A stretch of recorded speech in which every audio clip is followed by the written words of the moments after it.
Hey, how's it going, you guys? My name is Demize, and in this video we'll be discussing the possible future of Terraria after the 1.3 update.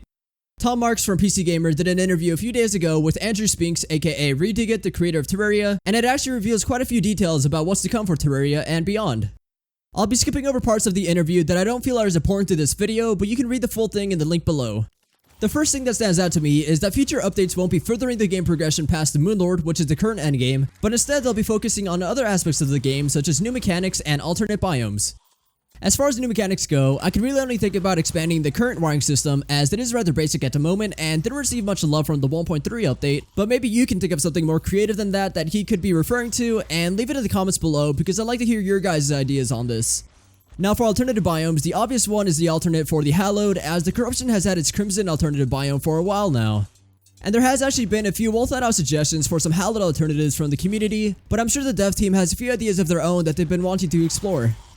I'm also hoping that this could include fleshing out some of the other parts of the game so that we can maybe see some new biome bosses such as a desert boss, a snow biome boss, a glowing mushroom boss, and also of course a hard mode version of the Brain of Cthulhu, because that's not a thing yet for some reason.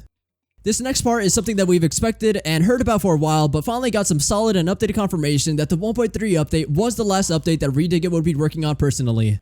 But like they've mentioned before, the rest of the team can continue updating the game as they feel necessary, and instead of large updates every other year, we could be getting quicker and smaller updates every 1 to 3 months, which would be a pretty nice change of pace. Some things that he mentioned could be coming in some of these future updates include the possibility of creative mode and official mod support, which would be kind of a big deal. Creative mode shouldn't be that much of an issue to implement, as many mods already provide a similar feature. The problem will probably be figuring out how to restrict creative mode to specific player file types or worlds, similar to how they restricted some of the expert mode features in normal worlds, which may turn out harder than what it sounds like, but we'll see how it turns out once they actually start working on it. Official mod support would be a huge deal because it could greatly extend the life of Terraria like it has for other games, even more so than it has already on its own with these free updates, which would be kinda crazy to think about. Currently, it's rather difficult to create mods for Terraria as it was simply not built to facilitate that as easily as other games from when it was first being made, so it's probably going to take quite a bit of work to first of all just allow mods to easily interface with vanilla Terraria to make it more appealing for mod makers, but also make sure that they don't break the game because they've really pushed the engine to the limit with all of these new updates. Now what I'm hoping for is Steam Workshop support because that would really make things easy on the end user with downloading and installing new mods on the fly without having to mess with any of the game files whatsoever. And once again, this is probably going to be a very difficult thing to implement and probably not going to happen, at least not anytime soon, but we can only hope. Depending on how long they plan on putting out the updates, I feel that the mod support update will probably be a big enough deal to warrant bumping up the version number to 1.4 instead of 1.3 point whatever, as those versions will probably be dedicated to the smaller updates that we'll be getting.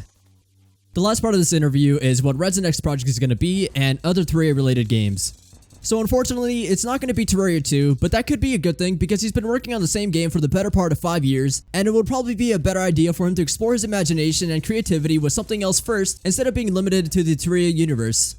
He still hasn't expanded much on what this new project could be other than it'll be built from the ground up with mod support in mind, which is something that he's mentioned before, and I think it's probably one of his only regrets that he has with Terraria.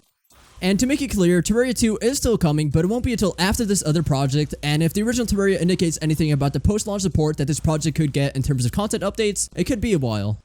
For those wondering about how Terraria Otherworld factors in, he states that it's meant to show another take on Terraria, while Terraria 2 would be expanding on the original much more. And just as a reminder for everyone, Terraria Otherworld is being developed by Engine Software with support from Relogic, and will focus on strategy and role-playing elements in the Terraria universe, with purifying the corruption from the world, and last I've heard, it still has the late 2015 release window. So that will do it for this video. Once again, the link to this interview will be down below, but also make sure to let me know what your thoughts are on all this news, including any ideas that you think could be coming in future updates. And as always, if you enjoyed the video, make sure to leave a like and subscribe for more videos, and yeah, have a nice day.